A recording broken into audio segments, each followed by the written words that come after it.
Today, I present a phenomenological dialogue between nature and humanity, exploring how Marco Casagrande's architecture redefines human-nature relationships through three revolutionary projects. In our era of climate crisis, modern architecture's failure to foster human-nature connections demands urgent re-examination. This study employs phenomenology, grounded in Husserl's lived experience and Merleau-Ponty's embodiment theories, to analyze Casagrande's bug dome, cicada, and sandworm. These works exemplify architecture as a mediator between culture and ecology. The research adopted a qualitative methodology in three phases. The first phase is theoretical framework development, phenomenological concepts via Husserl, Heidegger, Merleau-Ponty, and Norberg Schultz. This foundation revealed Casagrande's architectural philosophy. The second phase is case study analysis of bug dome in China's urban fabric, cicada in Taipei's industrial landscape, and sandworm on Belgium's coast. These projects were chosen because they engage with phenomenological principles and have geographic diversity. The third phase is thematic comparison using 5 themes: context and function, design-build process, local materials and techniques, sensory and bodily experiences, and philosophical background. Modern architecture's failure to create human-centered spaces sparked a profound critical transformation in the 20th century.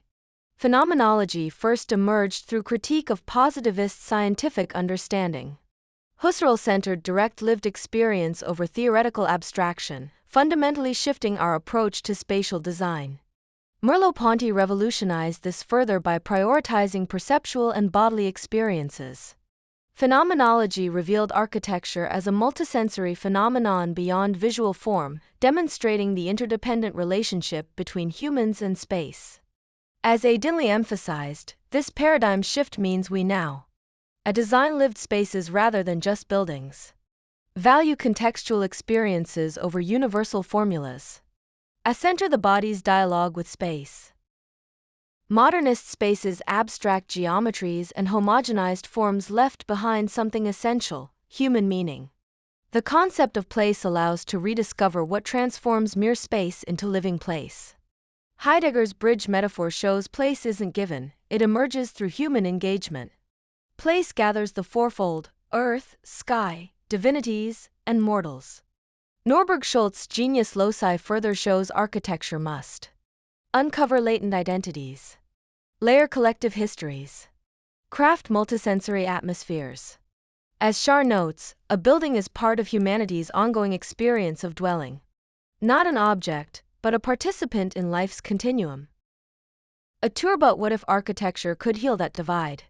Let's explore how phenomenology redefines humans' place in the natural world. Heidegger's concept of being in the world reminds us humanity is not observers of nature but participants.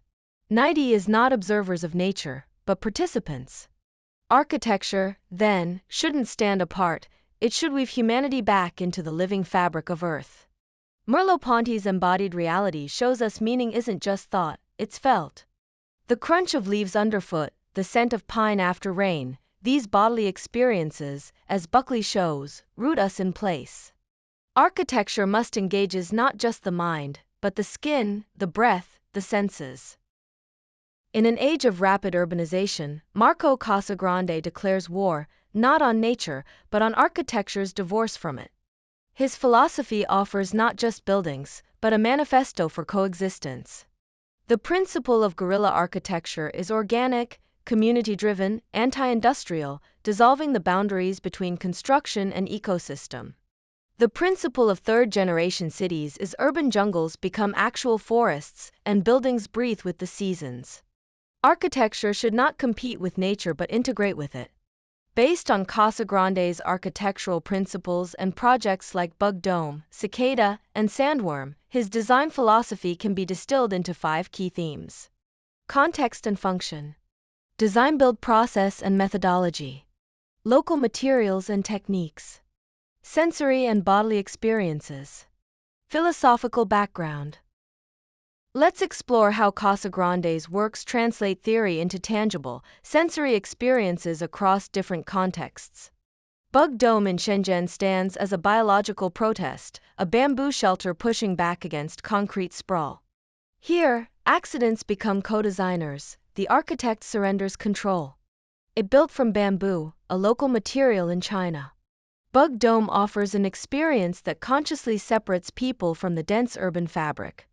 This provides an opportunity to reconnect with nature. Cicada in Taipei becomes urban therapy, inserting breathing space into the city's industrial fabric. Bamboo meets improvisation, local craftsmen and architects thinking through their hands in real time. In contrast to industrialization and mechanical thinking, it is a soft, safe cocoon, connecting people with nature through a shared belief in qi, life energy.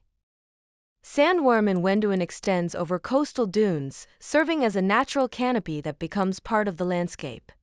Nature takes the lead, willow branches dictating their own organic geometry as humans follow. It awakens various senses on a beach covered with continuous sand by diversifying the textures of its location. These aren't buildings, they're manifestos. Bug Dome as architectural seed. Cicada as industrial antidote. Sandworm as nature's sketchbook. Urban dwellers from concrete. Sandworm amplifies coastal nature. All three share biodegradable materials such as bamboo and willow. Bodily scale engagement. Temporal design philosophies. Casagrande's works are less structures than provocations against permanence for ecological symbiosis. They honors local knowledge and techniques. They remembers local stories. Ons, against permanence, for ecological symbiosis. They honors local knowledge and techniques. They remembers local stories. This isn't just construction, it's cultural continuity. For decades, we've treated buildings as static objects, permanent monuments to human achievement. But Casagrande shows us another way. His guerrilla architecture approach transforms construction into a dynamic conversation with nature, organic, adaptive, and deeply community-driven. And his vision of third-generation cities? Urban landscapes that don't dominate nature, but seamlessly reintegrate with it. In Bug Dome, so-called constructive accidents became design partners, proving that perfection is overrated. Meanwhile, in Cicada emerged through the hands of local craftsmen working with bamboo they've known for generations. This isn't just building, it's cultural continuity. While conventional architecture fights against decay, sandworm structure embraces it, willow branches gradually returning to the dunes that birthed them. This is the ultimate challenge to modernist values. What if our buildings had expiration dates? What if waste simply didn't exist? Norberg Schultz taught us to see the genius loci, the spirit of place. Merleau-Ponty showed how our bodies understand space before our minds do. Heidegger redefined dwelling. Casagrande brings these ideas to life. His works don't occupy space, they create place through light that dances with the seasons, textures that beg to be touched, sounds that change with the wind. Now comes the question, can these principles work in our megacities? Can weak architecture go big? First, we must stop seeing architects as all-knowing creators and start seeing them as ecosystem facilitators. Second, our materials must tell local stories while leaving no trace. And finally, we must measure success not in square meters conquered, but in relationships healed. The future city isn't a machine. It's a forest. And like any forest, it will thrive only when every element, human and non-human, finds its rightful place. Architectural phenomenology studies human-space relationships, values sensory/bodily experiences and creates sense of belonging against abstract, impersonal spaces. Casagrande's architecture leads us back to places that pulse with life, meaning, and memory, trough prioritizing experiences over form, integrating local knowledge and returning to nature. To multisensory experiences. This isn't just about buildings, it's about rewriting our relationship with Earth and relearning coexistence with nature. Thank you for your attention.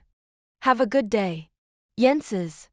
This isn't just about buildings, it's about rewriting our relationship with Earth and relearning coexistence with nature. Thank you for your attention. Have a good day.